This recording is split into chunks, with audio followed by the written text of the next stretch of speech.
안녕하세요, 리더님. 자, 탱커의 두 번째 책 읽기입니다.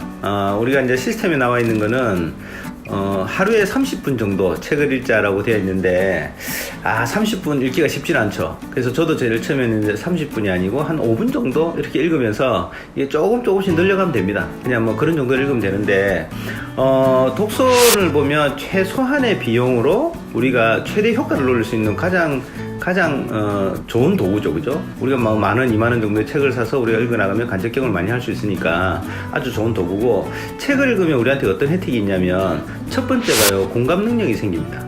제가 누구하고 만나서 스폰서나 파트너나 아니면 후원할 사람하고도 그 공감이 형성되었을 때 그 사람하고 이해관계가 높아지거든요. 우리가 그냥 소설을 읽어도 그 주인공, 가상인물의 주인공이지만 그 사람이 잘 되기를 바라는 마음에서 우리도 책을 읽으면서 응원을 하는 그런 마음이 생기잖아요. 그게 공감 능력이 생겨지는 거거든요. 그래서 그런 공감 능력이 좀 생겨지는 게 있고, 그 다음에 우리가 이제 인내력이 생깁니다. 장편 소설을 읽으면 우리가 책의 제일 마지막 권에 우리가 해피엔딩으로 끝난다든가 이게 있잖아요. 그래서 뭐 12권짜리는 이렇게 들어가면 중간중간에 인내하면서 그걸 읽어 나가잖아요. 그래서 책을 읽으면 인내력이 생깁니다.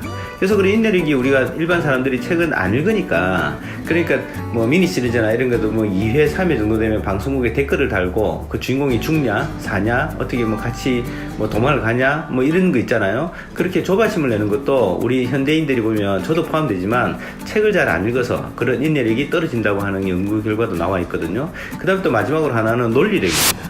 우리가 문장을 읽어 나가면 그 문장 안에서 그 글이 옳고 판단하고 그르고를 우리가 생각을 해야 되는데, 그게 안 되고 댓글에서 보니까 사람들이 좋아라 하구나, 그래서 이게 좋은 거구나, 이렇게 내가 가진 논리력이 아니고 사람들이 가지고 있는 판단에 우리가 의존하죠. 그래서 이제 우리가 댓글 정치도 지금 나와서 뭐 국정원의 그 댓글 농단이라든가 뭐 이런 것도 많이 나오잖아요. 그런 게 좀 책을 안 읽어서 논리력이 떨어졌기 때문에 그런 상황들이 많이 생긴다라는 것도 이유가 되어 있거든요. 자, 근데 우리가 왜 책을 왜 안 읽느냐? 저도 사실 책을 잘 안 읽거든요. 그래서 그래 안 읽는 게 곰곰이 생각해보면 대부분 시간이 없다라고 합니다. 저도 뭐 그렇게 핑계를 댈 때가 많이 있었거든요. 근데 이제 시간이 없다라고 하는 거는 가만 보면은요, 우리가 현대인들이 살아가면서 하루에 스마트폰을 보는 게 하루에 4시간에서 5시간 정도를 본대요. 그렇게 안 보는 것처럼 보여도 그렇게 많이 본대요. 최소한의 움직임, 최소한의 평균이니까 더 많이 보는 사람도 있겠죠, 그죠? 그리고 그 안에서 SNS는 한 2시간 정도를 한대요.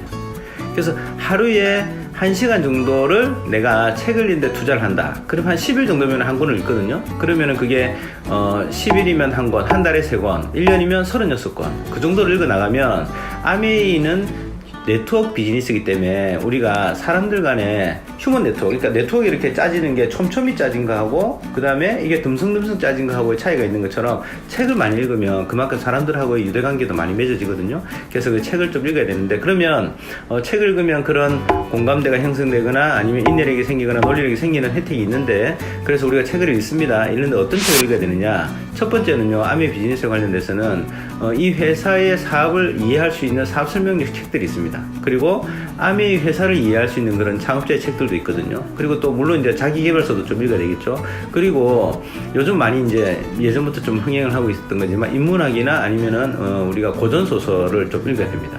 고전학을. 왜냐하면 수백 년 동안의 인류를 살아가면서 정답이다라고 해서 나와 있는 내용들이 있거든요. 그래서 우리가 살아가다 보면 항상 위기가 오고 흔들림이 올 때 그런 고전학을 보면서 이게 정답이구나라는 거를 지침서를 가지고 우리가 살아가면 그래도 좀 더 지혜롭게 살아갈 수가 있고, 스폰서와의 상담을 통해서 우리가 이제 비즈니스를 이해하고 따라가고 하지만 그 안에서도 고전학에서 나오는 그하고 맥락이 같은지 아닌지 그런 것도 좀 판단을 하면 리더님들이 비즈니스 펼쳐 나가는데 좀 더 지혜롭고 논리적이고 그리고 정도를 걸어갈 수 있는 그런 비즈니스를 할 수 있을 거라고 생각합니다. 파이팅 하시면서 같이 책을 읽어 나갔으면 좋겠습니다.